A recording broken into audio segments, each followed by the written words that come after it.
guys, it's Phoebe and welcome back to another Doctor Who video today. So today I'm reviewing the Sensorites, and if Nerd Den sent you, welcome, my good friend Nerd Den.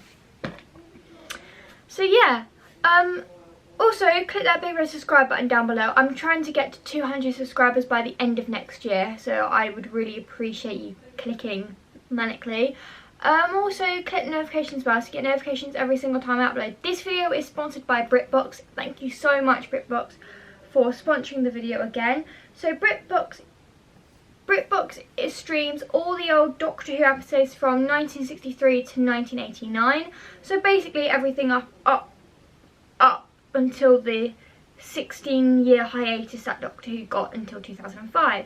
So BritBox has all the old Doctor Who's on there. Not all the black and white ones are there, unfortunately, because they've been lost in the archives. But all of the coloured ones are there from John Pertwee onwards. So yeah, it's £5.99 a month. But you can use my discount code, I'm just Phoebe14, for 25% off and 3 months completely free with 3 months completely free and a chance to cancel it if you don't like it. So yeah, without further ado, let's get on with the video. So I watched the Sensorites, and this is quite a good story for the kind of end of the first season, really. I really enjoyed it.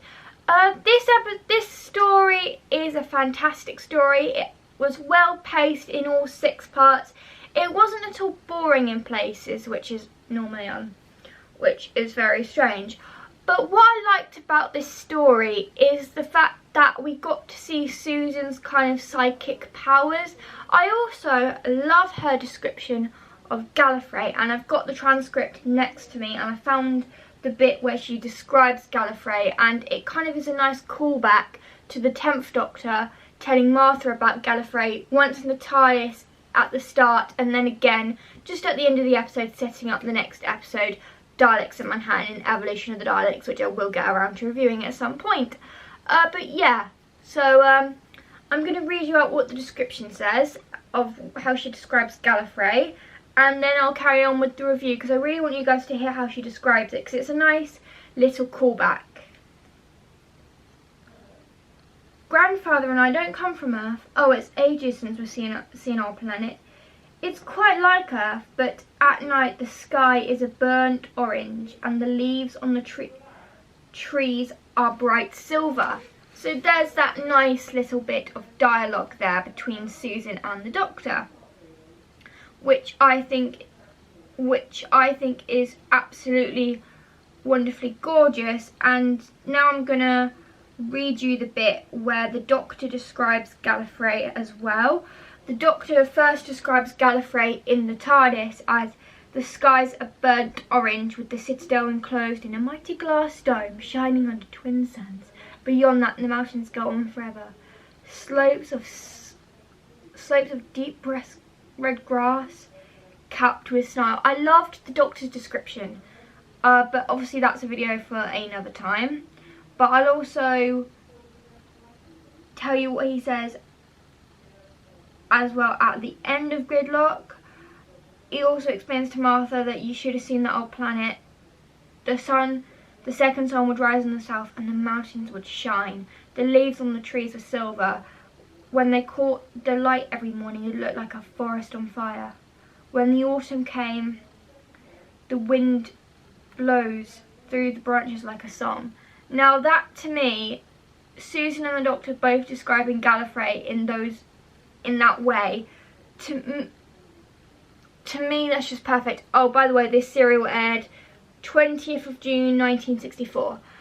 So yeah, to me the Doctor describing Gallifrey like that was just perfect, and Susan describing it as well was perfect. So I loved that description. It gets all the props. Sometimes I will have to cross over another episode if the same description or a different version of the description is in another story, but later on further down the line.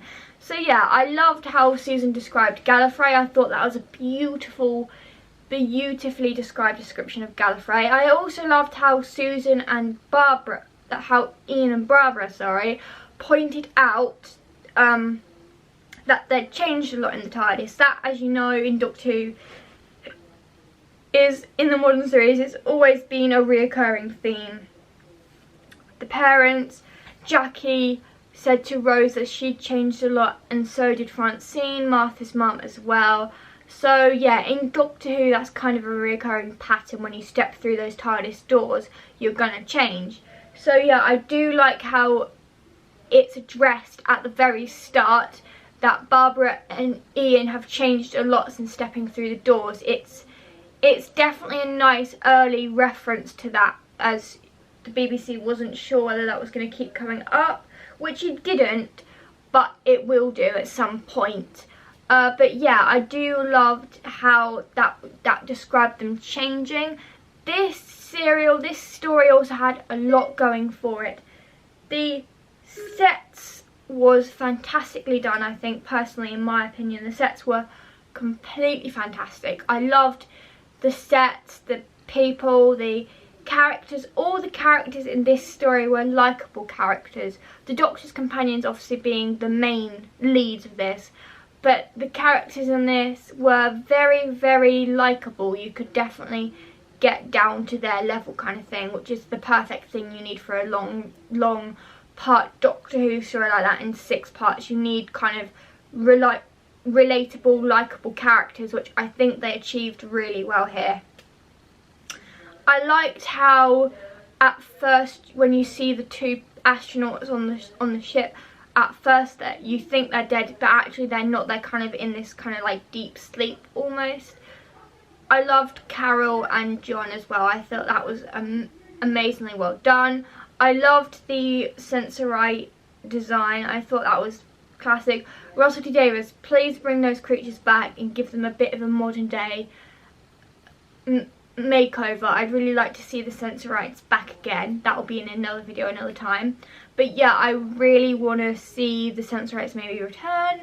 But I loved how the Sensorites were in this particular story were just a one-off Doctor Who monster, because you don't see them again for the entirety, the rest of the time Doctor Who was on air. You don't see the Sensorites again, so obviously this is just a one-off Doctor Who monster that they just wanted to bring to the world. I also loved how the Doctor detected that they couldn't see in the dark, so I loved how they had a weakness to them, which makes the perfect Doctor Who kind of monster. I also do like how most of this story had different settings to it. The sets looked incredibly well done. I loved everything about this story. I loved how the Doctor worked out that a water system was giving the Sensorites this disease from one area, and because Ian had caught the illness, he managed to cure him by putting out a vaccine, which sounds oddly familiar, like getting an antidote ready, which sounds oddly familiar to what happened last year. So yeah, definitely absolutely loved it. I loved I just loved everything about it. I loved how they split the Doctor, Ian and Susan up and put them with the Sensorites, and they left Barbara on the ship up there. And then I loved how they got Barbara back to where the rest of them were, so I do love that as well. I loved how the Sensorites took the actual TARDIS key locking TARDIS locking mechanism, so the Doctor was completely powerless and couldn't get into the ship at all, which again is another really good positive use of making sure the Doctor doesn't have access to his actual one way out, forcing the Doctor to stay. I've always said that's an excellent piece of writing when they do that, making the TARDIS no use so they can't actually escape straight away, so the Doctor is basically forced to stay and help. So I loved that idea of them taking the locking mechanism away and actually stopping the Doctor from getting into the TARDIS altogether, stopping the Doctor from using his one way out. So I loved how they utilised that really well. So yeah, I also loved how Ian points out that the TARDIS doesn't always take them where they want to go. In the words of the Doctor's wife, the TARDIS doesn't take the Doctor where he wants to go, but where he needs to be.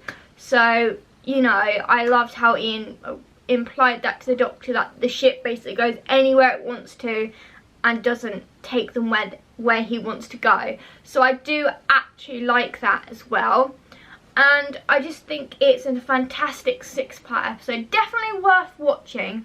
When I was watching this, I thought this is going to be as dull as the Aztecs, because I didn't really enjoy the Aztecs. So I was hoping for something a bit more, having a bit more oomph.